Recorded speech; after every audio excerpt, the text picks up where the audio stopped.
Shalom, and welcome to 40 Days to a Better You. We are in the home stretch.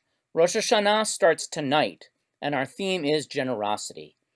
In Jewish mysticism, the trait of generosity is associated with the Hebrew word chesed and with our ancestor Abraham. And this connection with Abraham makes sense. Whenever anyone asks Abraham to do anything, he is always willing to put himself out.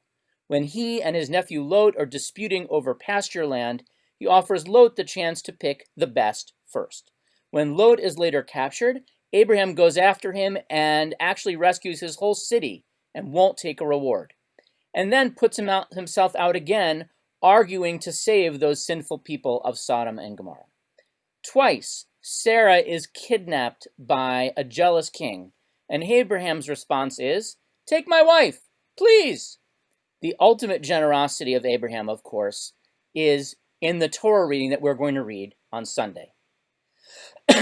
God says, "Vayomer kachna et binchat yechidcha asher ahavta et Yitzchak, velech lecha al eretz Moriah, velehu sham leolah al echad ha'arim asher omar elecha." God said, "Take your son, your favorite son, Isaac, whom you love, go to the land of Moriah and offer him there as a burnt offering on one of the heights that I will show you."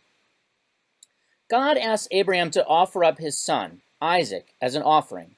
And, as Abraham always does, he says yes. And that's really the culmination. Abraham will hold nothing back from anyone. And there are two ways that we can interpret this story. One is that generosity begets generosity, because the reading that we read on Saturday of Rosh Hashanah is that Isaac was actually a gift in the first place. Isaac was God's generosity. That a couple in their 90s would have a child was so unnatural.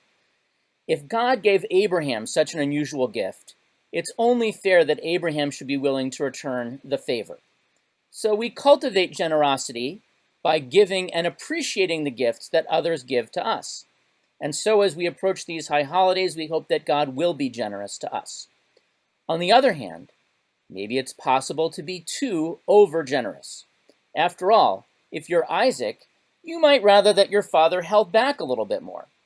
Sometimes we have to show restraint. Giving too much can be harmful. On a small scale, if you ever overfed a goldfish. On a large scale, if you've ever seen what happened to a child who was raised to receive everything that they ever asked for, you know what I mean. For the past 4 weeks, we've ended every day with a shofar blast. And the custom is that we blow shofar every day of Elul, except on this one we hold back. So as we end today's message, it will be with silence, without the sound of the shofar, because generosity can't be taken for granted. As we fade into silence, we appreciate the generosity of this month and the generosity that we hope God will give us on Rosh Hashanah just a little bit more. We are on the eve of Rosh Hashanah, 11 days from a better you.